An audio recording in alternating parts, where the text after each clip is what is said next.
Hello friends. In last lecture we have discussed about the elements, compounds, mixtures and elements like metals, non-metal and metalloids. So friends, now today we discuss about the atom and the molecules. Mixture के बारे में मैंने लगभग सब बता दिया था कि what are the mixtures, taking the different types of the elements or the substances, okay, in any ratio, and the compound containing the elements in a fixed proportion, okay, and homogeneous, heterogeneous, everything will discuss by us. But today we discuss about the atoms and the molecules. So friends, what are the atoms and the molecules? First of all we take atom. What are the atoms? So आपने friends lower classes में भी पढ़ा होगा what are the atoms. क्या समझते हो आप atom से? डेफिनेशन लिखिए. Atom is a simplest particle of an element. ये मैंने जब एलिमेंट आज तब भी बात की थी. एटम इज अ सिंपलेस्ट, है ना, एलिमेंट की डेफिनेशन में आया था ना. Atom is the simplest or the smallest particle of an element. Simplest is smallest, okay, particle of an element. किया था ना हमने जब एलिमेंट की करंट डेफिनेशन आई थी तब हमने एटम की बात की थी कि जो पहले इनिशियल डेफिनेशन थी वहाँ पे हम कहते थे कि elements not be, they can not be make in any physical or the chemical method, but after the discovery of the fundamental particles we give the element that these are the purest form. Okay, so there atom is the simplest or the smallest particle of element which may or may not be capable of independent existence, which may or may not be independent existence. Means ये independent exist कर भी सकते हैं और नहीं भी. Means freely भी रह सकते हैं और दूसरे के साथ भी रहना पड़ सकता है. ओके, फॉर एग्जांपल दे सकते हो. फॉर एग्जांपल आपके पास क्या है? आयरन है, गोल्ड है, कोई भी नॉर्मल गैसेज है. ओके, इन सब के जो एटम्स हैं वो इंडिपेंडेंट एग्जिस्ट करते हैं, अकेले रह सकते हैं, फ्री रह सकते हैं. बट अगर हम बात करते हैं hydrogen, hydrogen, oxygen, not independent existence, ये अकेले नहीं रह सकते कभी भी. लोअर क्लासेस में भी आपने देखा होगा कि आप कभी हाइड्रोजन ऑक्सीजन को अकेला नहीं लिख सकते, पेयरिंग फॉर्म में लिख सकते हैं. क्यों? क्योंकि these are not freely exist. Okay, उसके बाद बात करते हैं molecule. What are the molecules? Definition please साथ ही साथ नोट करते रहे. डेफिनेशन बहुत इंपॉर्टेंट है और डेफिनेशन की आपने कोई भी क्रैमिंग नहीं करनी. पहली बात तो साइंस में क्रैमिंग होती ही नहीं, बट फिर भी कई स्टूडेंट्स क्या है कोशिश करते हैं इनको क्रैम कर बिल्कुल रेक्टिफिकेशन करने की. वो नहीं करना. कभी भी साइंस में क्रैमिंग करोगे तो सक्सेस नहीं हो पाओगे.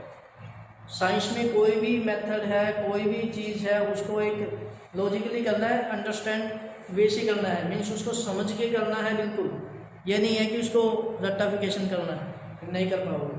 कोई भी डेफिनेशन है उसको समझिए, ठीक है, उसके बाद उसको करने की कोशिश कीजिए, इजीली हो जाएगी। ओके, अब मैं बात करता हूँ मॉलिक्यूल। मॉलिक्यूल क्या समझते हो आप मॉलिक्यूल से? डेफिनेशन लिखिए, smallest particle of an element, smallest particle of an element, smallest particle of an element, smallest particle of an element or a compound which can be freely exist, or a compound which can be freely exist. Okay, ठीक है, मिलती जुलती definition है, confuse नहीं होगा, ठीक है।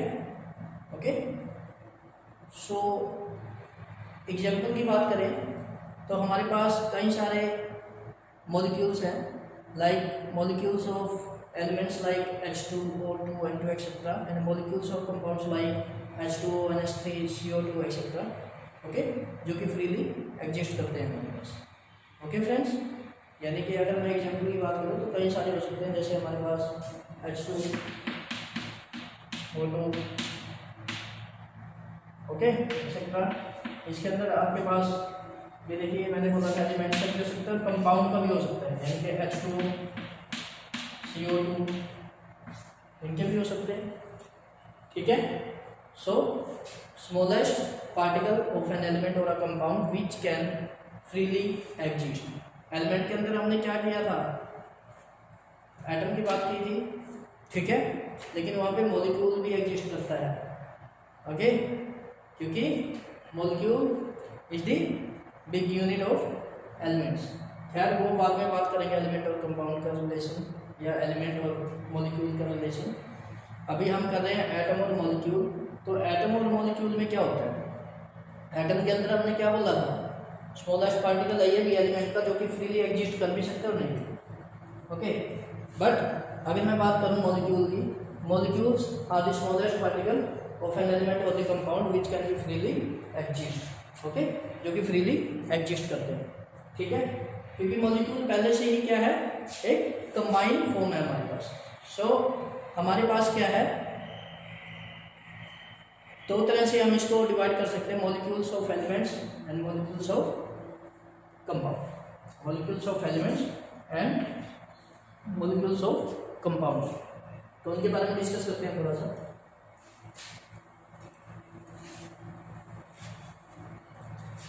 molecules of elements, molecules of elements। सो इसके अंदर आप क्या लिखोगे, these molecules make up of one kind of atoms so called as the homoatomic or the homonuclear molecules, ठीक है। क्या लिखोगे, these molecules made up of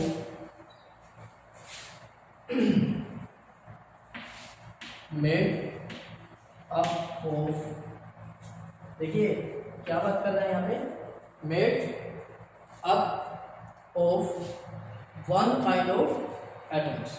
क्या बात करता है, made up of one kind of atoms, one kind of atom, एक ही तरह के एटम इनको मिलके बनाते हैं, okay, one kind of atom, so called as the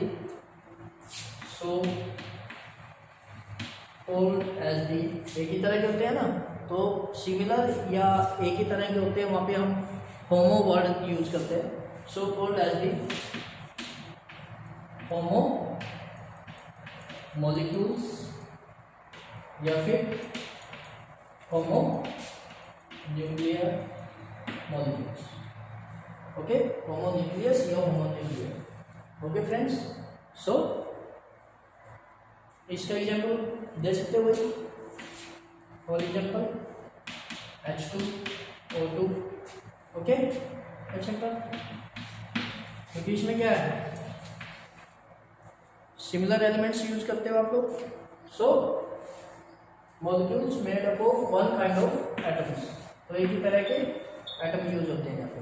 so these molecules are called as the homomolecules or the homonucleus. Okay, that are the molecules on the basis of elements. और अगर मैं compounds की बात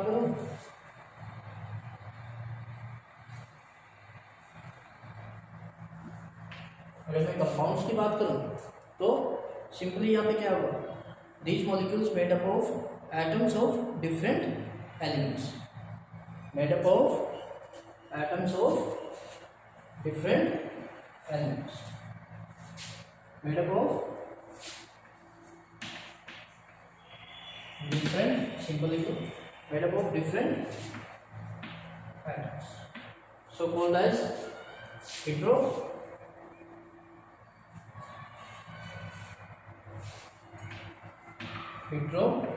molecules or the heteronuclear. For example अभी दिए थे मैंने सारे H2CO. देखिए यहाँ पे हाइड्रोजन है, ऑक्सीजन है, कार्बन है, ऑक्सीजन.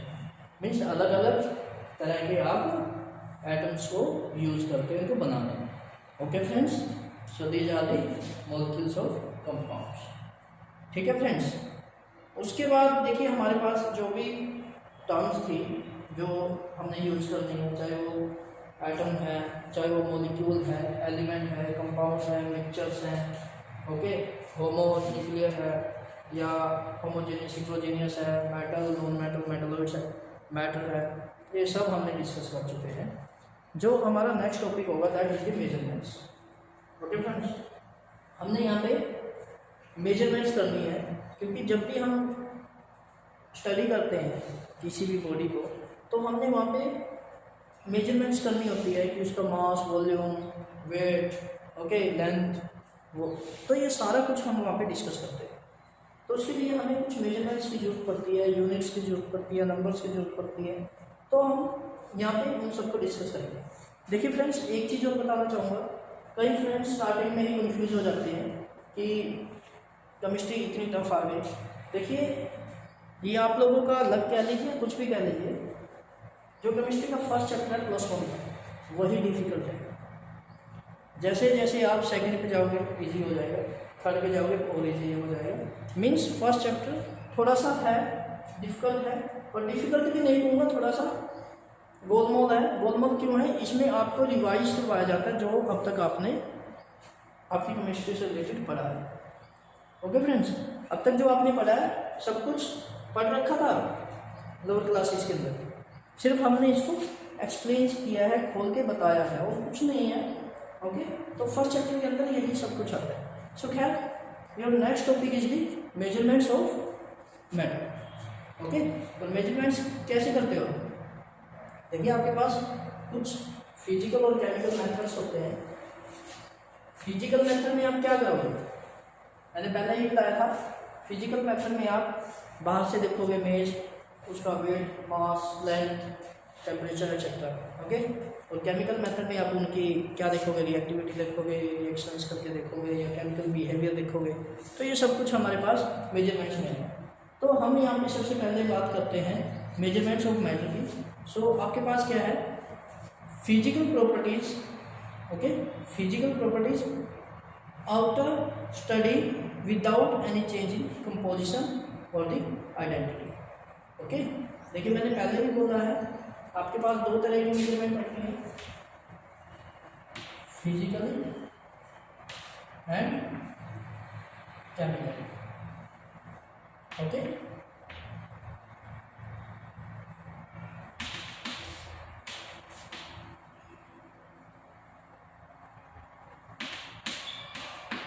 अगर मैं फिजिकली मेजरमेंट की बात करूं तो क्या है physical measurement? Physical properties that is the outer study without any change. क्या है? Outer study without any change in identity. यानी कि हम फिजिकली क्या बात करते हैं कि बाहर से ही उसको स्टडी करते हैं, उसकी आइडेंटिटी को बगैर तोड़े फोड़े या बगैर कुछ चेंज किए। मीन्स हम किसी बॉडी के अंदर कोई चेंज नहीं करते, बाहर से ही देखते हैं, ठीक है। That are the physical measurements. लेकिन जब उसको मैंने पहले ही फर्स्ट लेक्चर में क्या बताया था कि फिजिक्स और केमिस्ट्री में क्या डिफरेंस है, internal study and the outer study. So same है, फिजिकल मेजरमेंट्स क्या है जो आउटर स्टडी है, और केमिकल मेजरमेंट क्या है इंटरनल स्टडी है। मीन्स जब हम उसकी आइडेंटिटी होती है उसको चेंज करके कुछ ना कुछ उसके अंदर तोड़ के या कुछ ना कुछ टुकड़ा लेके उसका कुछ रिएक्शन करते हैं, कुछ केमिकल चेंज करते हैं, उससे हम जो स्टडी करते हैं, जो मेजरमेंट करते हैं, that is the chemical measurements. So ज़्यादा यहाँ पे आपने फंडे में नहीं पढ़ना, ठीक है, जस्ट पता होना चाहिए। ओके, सो हमारे पास यहाँ पे क्या आता है? सो इन फिजिकल प्रॉपर्टीज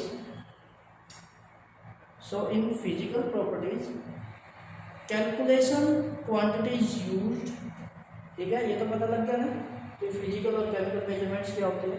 तो इन मेजरमेंट्स के लिए, जो आप फिजिकल मेजरमेंट की बात करते हो, इन मेजरमेंट्स के लिए कुछ क्वांटिटीज यूज करते हैं, हम कुछ क्वांटिटीज यूज करते हैं जिसे आप क्या बोलते हो? Physical quantities. Okay friends, means अगर आपके पास फिजिकल क्वांटिटीज की डेफिनेशन पूछी जाए तो क्या होती है physical quantities? Physical quantities are the quantities which are used during the physical measurements. Okay, physical quantities are the quantities which are used during the physical measurements. Okay friends, clear है? Okay, अब हमारे पास ये physical measurements होती कौन सी है? देखिए यहाँ पे हमारे पास दो पार्ट होते हैं इसके, एक तो होता है नंबर, दूसरा होता है यूनिट। देखिए सब कुछ आता है, आपको कंफ्यूज नहीं होना। नंबर क्या है? जैसे हम लिखते हैं 1 किलोग्राम, तो यहाँ पे 1 क्या है, 1 क्या है, नंबर, और यूनिट क्या है यहाँ पे, किलोग्राम। अगर मैं यहाँ पे 1 लिख दूँ तो इसका कोई मीनिंग नहीं है, यानी कि without unit numbers not any value. Okay, यानी कि नंबर की कोई वैल्यू नहीं है जब तक उसकी आगे यूनिट नहीं लगेगी। सो मीन्स जब आप फिजिकल क्वांटिटीज की बात करते हो तो आपके पास एक नंबर आता है और साथ में उसकी यूनिट आती है। ओके, सो इन दोनों को हम क्या बोलते हैं? Physical quantities. Okay friends, so friends physical quantities या फिजिकल मेजरमेंट्स के दौरान जब हम मेजरमेंट्स को मैटर करते हैं तो हमारे पास इस चैप्टर में 3 मेन जो टॉपिक्स हैं वो आएंगे। ओके, जो हमने यहाँ पे सिलेबस के पॉइंट ऑफ व्यू से डिस्कस करने हैं। सो जो हमारे पास फर्स्ट पॉइंट है that is the accuracy and the precision with the concept of significant figure. देखिए 3 पॉइंट हैं जो हमने यहाँ पे डिस्कस करना है। पहला पॉइंट क्या है? Accuracy and precision with the concept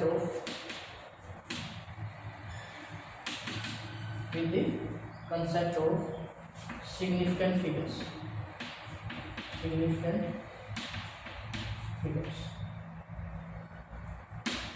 with the significant figures। Okay friends, second बात करूँ तो हम बात करेंगे यूनिट्स की, क्योंकि देखिए मैंने अभी बताया था आपके पास 2 चीज़ें होती है, एक होता है नंबर, दूसरा होता है यूनिट्स। तो हम नंबर कैलकुलेट करने के लिए बात करते हैं एक्यूरेसी या प्रिसीजन की या फिर सिग्निफिकेंट फिगर, मैंने पहले ही बोला है, यानी कि ये नंबर की कैलकुलेशन के लिए है। और जो हमारे पास सेकंड पार्ट बनता है इसका दैट इज द यूनिट्स। और इसके अंदर हम लेते हैं SI यूनिट्स। क्या है हमारे पास? SI units. ठीक है, फुल फॉर्म पता ही होगी, इंटरनेशनल सिस्टम ऑफ यूनिट्स। ठीक है, लोअर क्लासेस में कई बार पढ़ा होगा आपने। उसके बाद आता है कंसेप्ट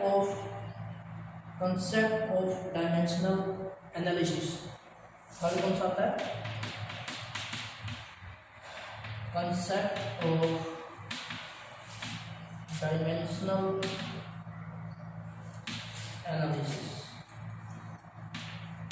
ओके, अब इनको हमने डिटेल में डिस्कस करना है। ओके, तो सबसे पहले हम जिसके बारे में डिस्कस करेंगे that is the SI units. सबसे पहले हम SI यूनिट के बारे में बात करेंगे। ओके, सबसे पहले इसको डिस्कस करते हैं।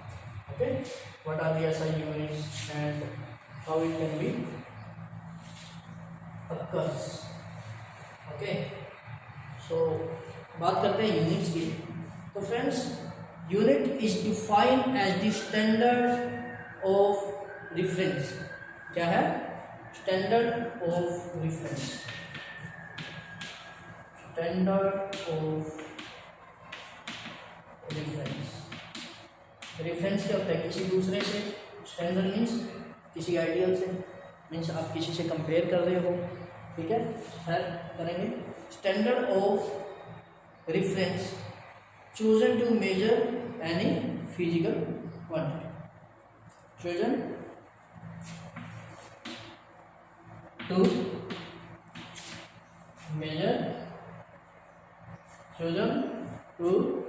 measure any physical quantity. Okay, and physical quantity. Okay, this is the definition of unit. Okay, unit is defined as, etc.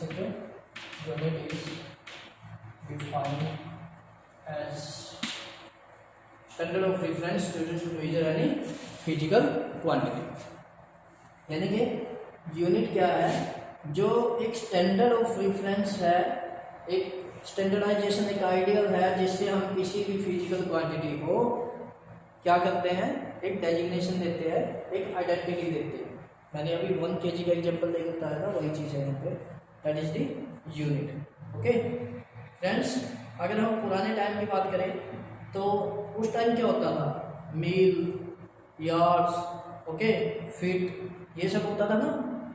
तो जैसे अगर मैं बात करूँ पुराने टाइम में क्या होता था? 1 मील दैट इज 760 यार्ड्स। सुनो होगा आपने मील। पुराने टाइम में कहते थे लोग कि इतने मील जाना है हमने। ठीक है, या फिर यार्ड की बात करें, 1 yard is equal to 3 feet and 1 foot is equal to 12 inch. Inch भी सुना होगा आपने, फुट भी सुना होगा। जो आपके पेरेंट्स हैं, ग्रैंड पेरेंट्स हैं, उनको ज़्यादातर हिंदी में पता होता है मील का या फिर यार्ड का या फिर फुट का या फिर इंचीज का। इंच के हिसाब से वो मेजरमेंट करते हैं, कैलकुलेशन करते हैं लेंथ की।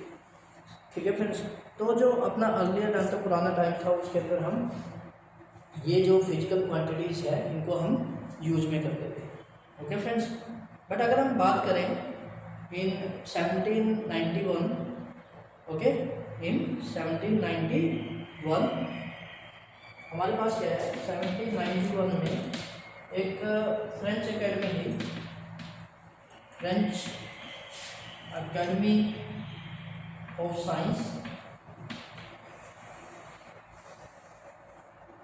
ठीक है, इन्होंने सबसे पहले जो फिजिकल क्वांटिटीज है उनको जनरेट किया, जिसने दिया metric system. Metric system diffuse metric system.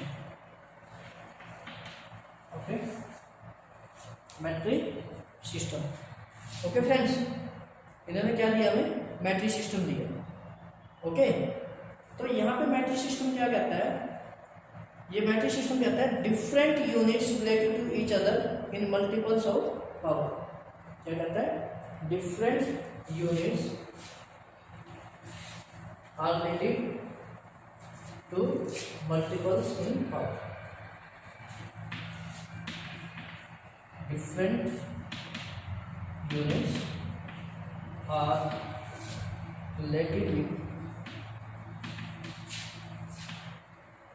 multiples in powers. Multiples in power.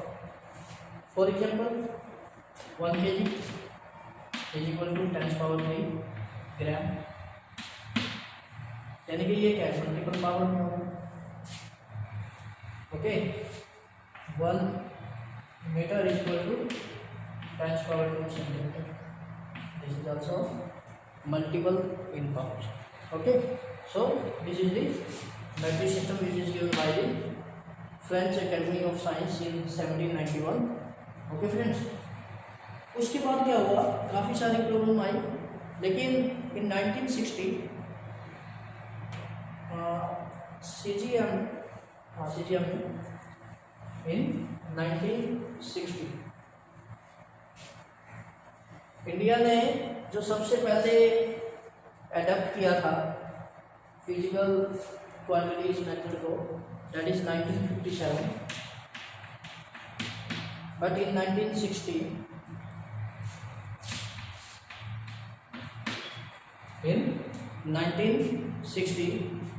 CGPM ने क्या किया, CGPM ने क्या किया, एक फिजिकल क्वांटिटीज का एक डाटा दिया, ठीक है, जो कि वर्ल्ड लेवल पे था. इन्होंने 7 बेसिक फिजिकल क्वांटिटीज को इसके अंदर रखा. They will take 7 physical basic units, यानी कि जो CGPM ने 1960 में फिजिकल क्वांटिटीज का एक डाटा दिया, जिसके बेस में हम फिजिकल क्वांटिटीज को कैलकुलेट करते थे. उन्होंने उस डाटा के अंदर क्या किया, 7 फिजिकल बेसिक यूनिट्स को इंक्लूड किया. और वो 7 बेसिक फिजिकल क्वांटिटीज कौन कौन सी थी, length, mass, time, length, mass, time,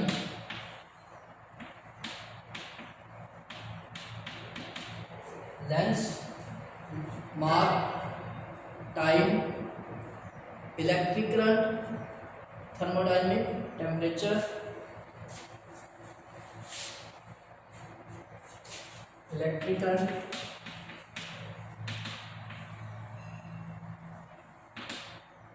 thermodynamic, temperature, सीधा टेम्परेचर लिख दीजिए.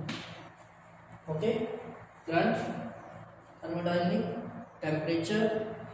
ओके, उसके बाद है अमाउंट ऑफ सब्सटेंसेस,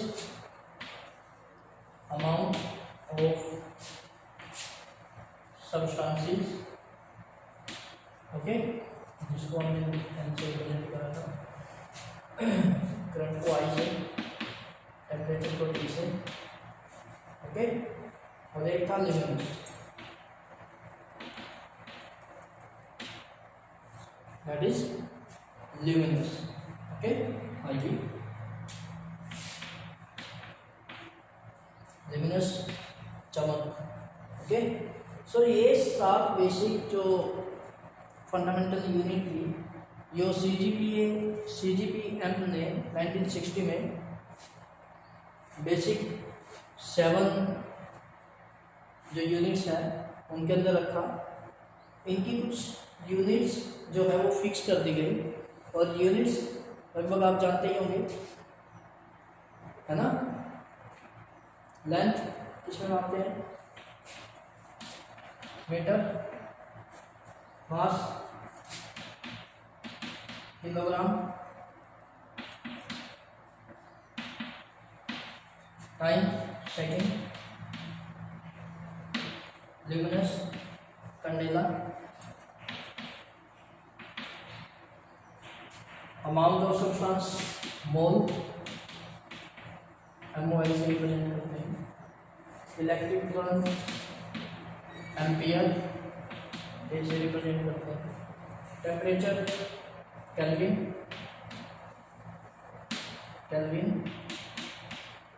के। तो ये जो 7 बेसिक यूनिट थी, ये CGP हमने 1960 में दी। ओके, उसके बाद क्या हुआ, इनमें तो काम नहीं चल रहा था। ये तो थी हमारे पास बेसिक यूनिट, क्या है, बेसिक यूनिट्स। उसके बाद हमारे पास आती है डिराइव्ड यूनिट्स। डिराइव्ड यूनिट्स कौन सी होती है फ्रेंड्स, जो इन सातों बेसिक फंडामेंटल यूनिट से डिराइव की जाए। फॉर एग्जांपल वॉल्यूम क्या है, मीटर क्यूब, है ना, length into height. Okay, that is volume. उसके बाद हम बात करते हैं area, land into breadth, that is area की बात करें तो क्या होता है, मीटर से। डेंसिटी क्या होती है, mass into volume, means kilogram per metre cube, that is kilogram metre. So ये सभी क्या है, these are the drive units, जो कि बेसिक फंडामेंटल यूनिट से आप ड्राइव करते हो। ओके फ्रेंड्स, इसके बाद आपके पास कुछ प्रीफिक्स आते हैं, जैसे सेंटीमीटर, डेसीमीटर, मिलीमीटर, डेकामीटर, ये सब सेंटीमीटर, डेका, हेक्टा, हेक्टो, ठीक है, ये सभी आपकी बुक्स में दिए हुए हैं, वहाँ से आप एक बार देखें। ओके, कुछ आपके पास आती है टेम्परेचर कन्वर्जन। कई बार एग्जाम में 1 या 2 मार्क्स में आपके पास क्वेश्चन आ जाता है कि डिग्री सेंटीग्रेड को केल्विन या फिर केल्विन को फ़ारेनहाइट, ऐसे कन्वर्जन आ जाती है, ठीक है। सो उसके लिए कोई ज़्यादा फंडा नहीं है, ठीक है, सिंपल बेसिक सी चीज़ है। ओके, जब आपको डिग्री सेंटीग्रेड को चेंज करना है Fahrenheit, degree centigrade is equal to 5/9, degree centigrade is equal to 5/9 degree Fahrenheit minus 5। Okay, degree centigrade is equal to 5/9 into में डिग्री फ़ारेनहाइट माइनस 32। ओके, और अगर degree Fahrenheit आपको calculate करना है तो इधर ले जाइए आप, 9/5 प्लस 32 कर सकते हो इतना। और अगर मैं बात करता हूँ केल्विन एंड सेंटीग्रेड, तो kelvin is equal two degree centigrade plus 273.50। अगर केल्विन को डिग्री सेंटीग्रेड में चेंज करना है तो 273.15 ऐड कर देना है, और अगर डिग्री सेंटीग्रेड इसमें चेंज करना है तो इसमें से माइनस कर देना। सिंपल है। सो ये 1 या 2 मार्क्स में कई बार आ जाते हैं आपके पास कन्वर्ट करना। ओके, ठीक है फ्रेंड्स। उसके बाद हम बात करते हैं यहाँ पे नेक्स्ट टॉपिक है जो कि आपका precision and the accuracy, that is the precision and accuracy. So friends, ये प्रिसीजन एंड एक्यूरेसी हम नेक्स्ट लेक्चर में डिस्कस करेंगे। ओके, कोई प्रॉब्लम हो वही बात है, कमेंट में डाल देना, डिस्कस कर लेते हैं। Okay friends, thank you.